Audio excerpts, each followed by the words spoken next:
Hey, beautiful people. I hope everyone is doing exceptionally well and that you are living your best life during these very beautiful times. I know there has been a lot of tragic incidents that has taken place,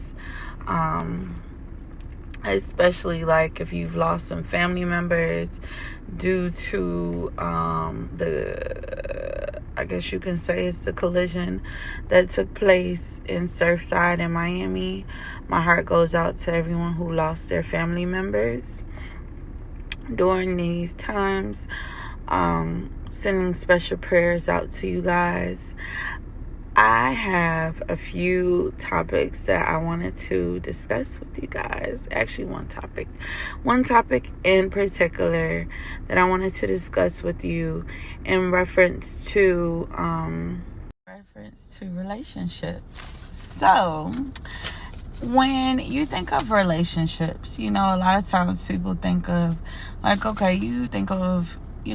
how to avoid having problems in your relationships, right? And I did a video not too long ago about how to stay things to stay away from to have a successful relationship.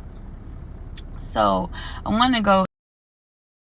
I don't know why every time I'm in the midst of recording someone keeps calling me. However, let's get back on track. And the topic of this conversation today, I just seen a yellow car. I'm so grateful. Thank you, God, for this radiant skin of mine. Okay. So getting back to what the topic at hand. Of course, when you think about what's disrespectful in relationships, of course, the first thing people think of is cheating, right? Okay, set aside from cheating, what other things are not to be tolerated in a relationship? And I came up with a few different items that I think are very, very important. Okay, so the first one I would say is eating my food without asking. Yes, I think that is very disrespectful, especially to a pregnant woman, because, we have certain cravings.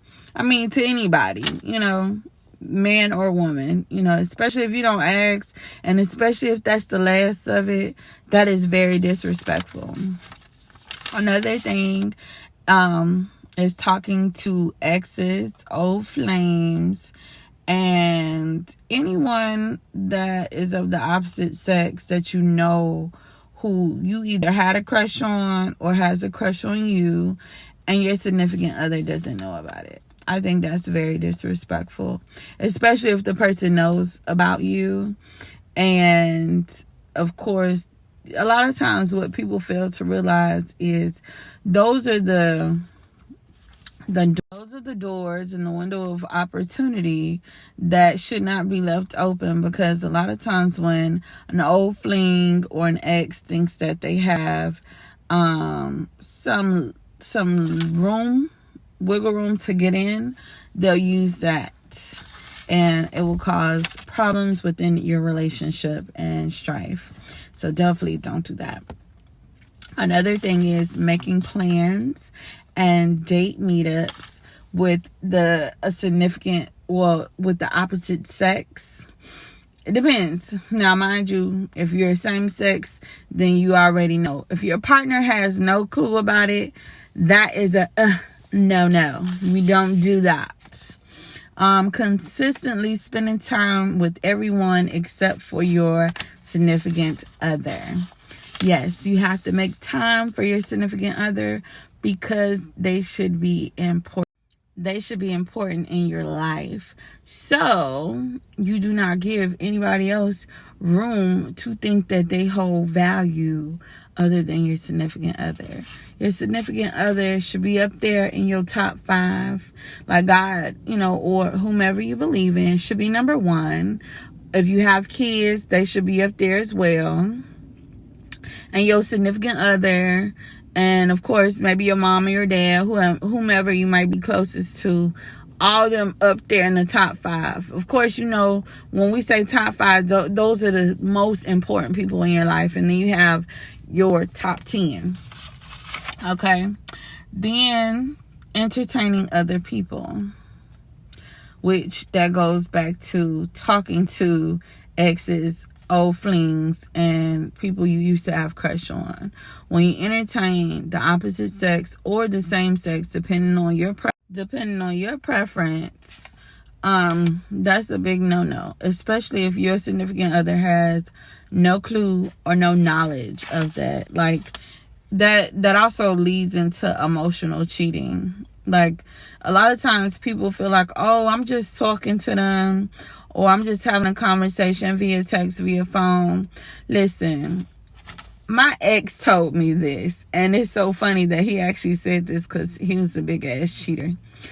When I say big, I mean capital B, cheater. He told me, anything that takes your attention, anyone who takes your attention off of me, that's considered cheating. So, mind you, if I'm talking to one of my homeboys all the time, yeah, that's emotional cheating, because that's the time that I should be giving to my significant other. I need to give that time to him. I'm not saying that you cannot have friends of the opposite sex or the same sex. Not saying that. Just saying the fact that anything that you have to hide and your significant other knows nothing about it, that is cheating. It's called emotional cheating. Don't do it, because what's going to end up happening is that the fact that, depending on who you're dealing with, some people play tick for tack. Other people just say, you know what, bye, peace out. Okay. Gaslighting, which I'm pretty sure if you don't know what gaslighting is, making people believe that whatever they're telling you is incorrect, knowing good and well that they're right, and you're just sitting here trying to create this false narrative that is absolutely false and it's not true, and they're telling you they're telling you what's going on, and you're physical and verbal abuse. That includes belittling, and it also includes putting your hands on your significant other. Listen, there has to be another way to solve the fact that you feel like you're not being heard or understood. You don't have to put your hands on people. You don't have to belittle them in order for them to make them feel small. You need to be able to find another way to communicate with your significant other. Reckless spending. That is super disrespectful. Neglecting your significant other, which leads into, like I stated, consistently spending time with everybody else. Lying that should be at the number 1 top. Emotional affairs, which we already discussed about having emotional cheating. You know, when you might not physically do the act, but you're constantly talking to members of either the opposite sex or the same sex, and you're confiding in them things that you really should be talking to your significant other. Staying out all night. Yeah, that's a big no-no. Anything that your partner feels that makes them uncomfortable, if you continue to do that, sir or ma'am, you are wrong. And I'm calling you out on your bullshit. Trying to control and manipulate, that's disrespectful.